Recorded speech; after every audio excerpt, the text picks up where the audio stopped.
नमस्कार दोस्तों, अभी आपको अपनी स्क्रीन पे एक आर्टिकल दिख रहा होगा और ये आर्टिकल हमारे अपने देश के हिंदी न्यूज चैनल का है। और इसमें क्या लिखा है कि इजराइल की बड़ी मुसीबत और फिलिस्तीन के लिए 14 देशों ने बना लिया यूनियन, फ्रांस भी साथ। यानी अब भारतीय मीडिया का मानना है कि इजराइल की मुसीबतें लगातार बढ़ रही। अब ऐसा क्यों है? तो यहाँ पे एक कहानी है। दरअसल हमारे देश की मीडिया और कुछ ऐसे बिना पेदी के लोटे वाले देश हैं जो कभी इधर फिसल जाते हैं, कभी इधर फिसल जाते हैं। ऐसा क्यों? अभी आपको पूरी कहानी समझ में आ जाएगी। दरअसल इजराइल के खिलाफ सबसे पहले फ्रांस ने एक मुहिम छेड़ी। फ्रांस ने कहा कि जिस हिसाब से इजराइल गजा में जेनोसाइड कर रहा है, इसको रोकने का एकमात्र तरीका है कि एनीहाउ फिलिस्तीन को एक देश का दर्जा मिल जाए और फिलिस्तीन पूरी दुनिया में अपनी बात को रखने के लिए खुद में सक्षम हो, किसी की भी जरूरत ना पड़े।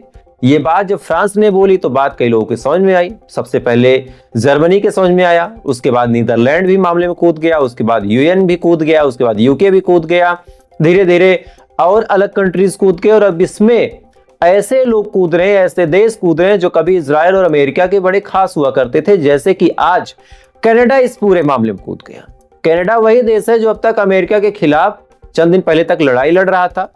उससे पहले कनाडा अमेरिका के साथ अच्छे संबंध स्थापित करके वहां पे बिजनेस डील करने की कोशिश कर रहा था, और अब कनाडा इजराइल और अमेरिका के खिलाफ फिलिस्तीन के पक्ष में खड़ा हो गया। और इन तमाम देशों का कहना है कि हम सितंबर महीने में जो भी मीटिंग होगी, चाहे G7 होगा, चाहे जो यूनाइटेड नेशन का मीटिंग होना है, उसमें इन तमाम मीटिंगों में फिलिस्तीन के लिए एक कुर्सी रखेंगे और फिलिस्तीन अपनी बात रखने में सक्षम होगा।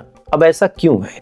दरअसल कई सारे ऐसे देश हैं जो केवल और केवल फायदा देखते हैं। इसका एग्जांपल आपको समझाता हूं। सबसे पहले आपको कल मैंने एक न्यूज आर्टिकल में बताया था कि कैसे सऊदी अरब, जॉर्डन और कतर ने अब फिलिस्तीन के लिए आवाज तो उठाई, लेकिन उसमें एक टर्मिनोलॉजी फंसा दी कि हमास को डिसआर्म किया जाए और हमास को ऐसा ट्रीट किया जाए कि वो फिलिस्तीन पे कभी भी अपनी शासन सत्ता को काबिज ना कर सके। अब ये स्टेटमेंट सऊदी अरब यानी मुस्लिम कंट्रीज से निकल के सामने आया। ये लोग फायदे के लिए अमेरिका और इजराइल के खेमे में फौरन चले गए। साथ ही एक और चीज आप देखिए, कनाडा हो गया, फ्रांस हो गया, जर्मनी हो गया, ये तमाम लोग अपने फायदे के लिए कि हमें फिलिस्तीन से बिजनेस मिल सकता है। कोई भी आप ये सोचिए कि इंसानियत के लिए ये बातें बोल रहा है तो आप गलत हैं। ये चीजें मैं आपको समझाना चाह रहा था, इसी वजह से इतनी राबरी चुनाव झेलम कहानी आपको बताने लगा कि कब से भारतीय मीडिया में फिलिस्तीन का दर्द दिखने लगा। आज दिख रहा, क्योंकि आज इनके आका लोग उधर शिफ्ट हो गए। सेम सिचुएशन उधर की भी है, इधर वाले इधर शिफ्ट हो रहे, उधर वाले इधर शिफ्ट हो रहे। लेकिन ज्यादातर इस समय जो प्रोबेबिलिटी है कि इजराइल और अमेरिका के पक्ष में 4 से 6 देश ही शिफ्ट हुए हैं, लेकिन फिलिस्तीन के पक्ष में 17 से 18 देश शिफ्ट हो गए हैं। उस दिन भी मीटिंग हुई थी तो 73 के करीब देश ऐसे थे जिन्होंने फिलिस्तीन को रिकॉग्नाइज करने के पक्ष में वोट किया था। हालांकि उन्होंने ये नहीं कहा था कि हम रिकॉग्नाइज करेंगे, लेकिन उन्होंने कहा था कि फिलिस्तीन को रिकॉग्नाइज किया जाना चाहिए। अब इसका रिजल्ट ये निकल के सामने आ रहा है कि फिलिस्तीन की ताकत धीरे धीरे पूरी दुनिया में बढ़ती चली जा रही, और आज एक को देख के दूसरा और दूसरे को देख के तीसरा, और धीरे धीरे अमेरिका की पॉलिसी से जो देश खफा है वो भी फिलिस्तीन के पास जा रहे हैं, इस उम्मीद में कि आज हम फिलिस्तीन के साथ खड़े होंगे तो कल अरब कंट्रीज हमारे साथ खड़ी होगी। खैर, एक और अपडेट आपको देता हूं ट्रंप को लेके। ट्रंप पूरी दुनिया में अपनी दुश्मनी कैसे बढ़ा रहा है और कैसे पूरी दुनिया अब इजराइल और अमेरिका को छोड़ने पे मजबूर है। आप इसका एग्जांपल यहां से समझिए कि ट्रंप ने आज भारत को भी धमकी दी। ट्रंप ने ऐसी शब्दों का इस्तेमाल किया है कि शायद ये नहीं बोलना था ट्रंप को। ट्रंप ने कहा कि भारत की अर्थव्यवस्था गिरती चली जा रही, भारत की अर्थव्यवस्था बिगड़ती चली जा रही है, रशिया और भारत क्या बिजनेस करते हैं, क्या करते हैं, उससे हमें कोई खास फर्क नहीं पड़ता। एक बात बताओ ट्रंप, अगर तुम्हें फर्क नहीं पड़ता तो इतना क्यों बिलबिला रहे हो? 140 करोड़ जनसंख्या है। अगर हम एक एक रुपए की कोई चीज खरीद लेते हैं तो उस कंपनी की कीमत 140 करोड़ हो जाती है। और अगर हम एक एक चीज का बाइकआउट करना शुरू करते हैं तो आपकी पेप्सी, आपकी कोका कोला का क्या आलम था? कभी 35 रुपए का बिकता था, जो 20 रुपए पे बिकने को मजबूर है। और जब यहां भी इनकी बात नहीं बनी तो इन्होंने सस्ते प्रोडक्ट लॉन्च कर दिए 10-10 रुपए में। ये जीरा, सोडा जीरा, कोला जीरा, ये सब किसकी है? कोका कोला की। कहां से आए? जब इनकी कंपनीज के बाकी प्रोडक्ट हमने बाइकआउट करके छोड़ दिए, और बाइकआउट भी आधे लोग कर रहे थे, आधे नहीं। उसके बाद भी इजरायली कंपनी और अमेरिकन कंपनी की नींव उखड़ गई, और आप हमें बताते हैं कि हमारी अर्थव्यवस्था छोटी है। खैर, ट्रंप ने ये लाइन बोली और बोलने के बाद 25% टैरिफ लगाने का ऐलान किया और कहा कि 1 अगस्त से हम टैरिफ लगाएंगे, और इसी के बाद रशिया को धमकी दे दी। रशिया के जो पुराने राष्ट्रपति हैं उनको धमकी दी, उनको कहा कि हम आपको एक लाइन में समझा देते हैं कि आप अपने बड़बोलेपन पे कंट्रोल रखें, नहीं तो रशिया के लिए बुरा होगा। ऐसा क्यों कहा? दरअसल रशिया के पुराने राष्ट्रपति डिमिट्री मेडवेडेव ने कहा था कि जिस हिसाब से वाशिंगटन डीसी अपने एक्शंस को ले रहा, आने वाले टाइम में रशिया के खिलाफ वो जंग का आगाज होकर युद्ध जैसे हालात में हम पीछे नहीं हटेंगे, अमेरिका को भी सबक सिखा देंगे। इसी धमकी का आज जवाब देते हुए कहा कि ये बड़बोले हैं, कुछ भी बोल जाते हैं, रशिया के साथ हम जंग नहीं करेंगे, ऐसा वैसा। तो आज ट्रंप पूरी दुनिया में अपनी दुश्मनी पाल रहे हैं। और इधर ऐसा नहीं है कि केवल ट्रंप के बोलने पे ये चीजें हो रही, इधर इजराइल ने बड़ा बयान दे दिया। इजराइल के ऑफिशियल्स ने कहा कि हम बहुत जल्द सैन्य कार्रवाई कर सकते हैं ईरान के ऊपर।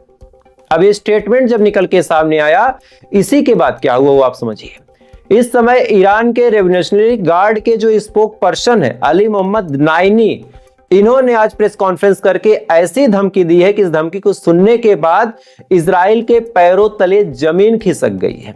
ऐसे ऐसे डीप चीजों को इन्होंने बोल दिया कि इसको सुनने के बाद इजराइल परेशान है। आज उसके पास मानो काटो तो खून नहीं। दरअसल अली मोहम्मद नाइनी ने कहा, एक लाइन में एक सवाल पहले पूछा कि 12 दिन में आपके साथ क्या हुआ था, भूल गए?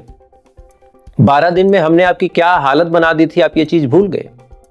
एक चीज आप जान लीजिए, अगर तेहरान की तरफ एक भी मिसाइल गलती से भी आती है तो हम इस बार किसी के भी कहने पे जंग नहीं रोकेंगे। पिछली बार जो अमेरिका के पास जाके भागे तुम, पिछली बार जो तुम अरब कंट्रीज से मैसेज भिजवाने लगे, कह रहे कतर यार देख लो, सऊदी भैया देख लो थोड़ा, ये तो हमारा सब कुछ खत्म कर दे रहे हैं, ये चीजें नहीं चलेंगी। और आज हमारी मिसाइलें इतनी कैपेबल हैं कि हम तुमको मार देंगे। और जंग इस बार भौगोलिक नक्शा भी बदल देगा, जियोग्राफिकल स्टेटस बदल देगा। सीधी धमकी ईरान की तरफ से भी निकल के सामने है। जो गीदड़ भपकी अब तक इजराइल दे रहा था कि ईरान पे हमला कर देगा और ईरान इस पे खामोश था, शांति से अपना बिजनेस कर रहा था, आज ईरान की तरफ से भी जवाब देखने को मिला कि अगर हमारे ऊपर हमला करने की कोशिश किया जाता है, किसी भी सैन्य कार्रवाई की कोशिश की जाती है, तो इस बार हमारा हमला इतना इंटेंस होगा कि इस बार इजराइल का नक्शा बदल जाएगा। और पिछली बार भी ईरान ने ऐसा करके दिखाया था, आज भी मलबा समेटा जा रहा है इजराइल के अंदर। खैर, एक और खबर आपको बताता हूं, और ये खबर यूएस के अंदर से निकल के सामने आई। आज इजराइल के पक्ष में अमेरिका खड़ा तो है, ट्रंप की सरकार खड़ी तो है, लेकिन अमेरिका के जो लोग हैं बुरी तरीके से हाथ पैर धो के इजराइल के पीछे पड़े हुए हैं। और साथ ही आज एक रिट लगाई गई और आज वोटिंग हुई, और वोटिंग का मुद्दा सबसे बड़ा ये था कि क्या इजराइल को अब अमेरिका हथियार दे या न दे। सोचिए, इतना बड़ा मुद्दा उठ रहा है। और इस वोटिंग में 70 में से 27 लोग और 73 में से 24 लोग ऐसे थे जिन्होंने इस पक्ष में वोट किया कि यही अब हथियार देने की जरूरत नहीं, चूंकि इजराइल जो काम कर रहा है वो लोगों की जान मारने वाला काम कर रहा है, जिनोसाइड कर रहा है। अब ये खबर आपको भले ही हार्ट ब्रेकिंग लगे कि 70 में से 24 लोगों ने कहा तो बिल तो पास हुआ नहीं, अमेरिका हथियार देता रहेगा, इजराइल हथियार लेता रहेगा। लेकिन जो चीजें मैं देख रहा हूं वो चीजें आप नहीं देख रहे। आज ये सोचिए कि अमेरिका के अंदर ऐसे हालात पनप रहे हैं जो अमेरिका कभी 100% सहमति बताता था, जो 100% इजराइल के पक्ष में खड़ा था और ये चीख चीख के कहता था कि नहीं, पूरा अमेरिका इजराइल के साथ है, इजराइल चाहे जो करे हम हथियार देंगे। आज उससे अमेरिका के अंदर वोटिंग हो रही 50% से बस थोड़ा सा कम, 40% वोट होता है। 70 में जो 27 वोट है, ये 40% के करीब वोट है। 40% के करीब वोट आज इस पक्ष में पड़ रहे हैं कि इजराइल को हथियार नहीं मिलने चाहिए। आज 40 से कल 50 भी हो जाएगा। परसों जहां 51 हुआ, उसी दिन अमेरिका मजबूर हो जाएगा इजराइल को हथियार ना देने के लिए। आलम ऐसा था कि आज इस पे इजराइल को प्रतिक्रिया देनी पड़ी, इजराइल को जवाब देना पड़ा कि भाई साहब ऐसा है, अमेरिका का भी वजूद हमारी वजह से सुरक्षित है, हमने भी अमेरिका के कहने पे कई जगह हमले किए। सच्चाई मुंह से निकल गई। अमेरिका के कहने पे हमने कई जगह हमले किए, अमेरिका के कहने पे हमने बहुत सारे काम किए, इस वजह से हमारे खिलाफ ऐसे काम अमेरिका के लोग ना करें। सोचिए, आज इनको प्रतिक्रिया भी देनी पड़ी और मजबूरी में इनके मुंह से सच्चाई भी निकल गई। तो कई बार ऐसा होता है। खैर, आज अमेरिका का एक जहाज भी क्रैश हुआ है। ये फाइटर पायलट उड़ा रहे थे कैलिफोर्निया के पास, आज इनका जहाज गिर गया। हालांकि ऑफिशियल वीडियो मेरे पास है तो, लेकिन लगा नहीं सकता चूंकि अभी तक थोड़ा सा इसमें डाउट है, थोड़ा सा कॉपीराइट का डाउट है और थोड़ा सा वैलिडेशन का डाउट है। लेकिन हाँ, आज इनका एक प्लेन क्रैश हुआ। वही यमन से भी आज मिसाइल से हमला हुआ, और इसके बारे में तो ऑफिशियल मैं गारंटी लेके सच्चाई बता सकता हूं कि हाँ, चूंकि आज इजराइल की आर्मी ने इस पे रिएक्ट करते हुए कहा कि हमारे ऊपर हमला हुआ, लेकिन हमने इसको मार दिया, हमने उस मिसाइल को इंटरसेप्ट कर दिया और एक सुरक्षित जगह पे उस मिसाइल के मलबे को ले जाके गिरा दिया। अब इजराइल अगर अपने मुंह से ये बात एक्सेप्ट कर रहा है कि उसके ऊपर हमला हुआ, उसने मलबा गिरा दिया, तो ऑब्वियस सी बात है कि हमला हुआ है और नुकसान भी हुआ ही होगा। इस बात में कोई इफ बट नहीं है। खैर, क्या ही कहा जाए। गजा के अंदर की भी कुछ अपडेट आपको बता देता हूं। गजा के अंदर लगातार लोगों को मारने की कोशिश इजराइल फिर से कर रहा। 10 घंटे सीज फायर के नाम पे जो वहां पे बेहुदा मजाक चल रहा है वो आप तभी समझ सकते हैं जब आप गजा की कुछ तस्वीरें देखें। यूट्यूब की अपनी पॉलिसी उन तस्वीरों को नहीं दिखा सकता, लेकिन आज गजा के अंदर लोग भूख प्यास से तड़प रहे हैं, भूख प्यास से मर रहे हैं। आज गजा के हेल्थ मिनिस्ट्री ऑफिशियल्स ने कहा कि जो दावा कतर कर रहा है कि मदद की चीजें पहुंच रही, वो महज एक छलावा है।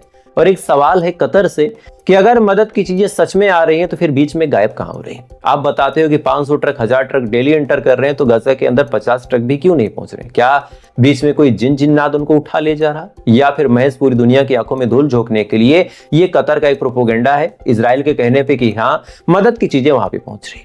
खैर सच्चाई जो भी हो, लेकिन गजा की हालत बहुत खराब है।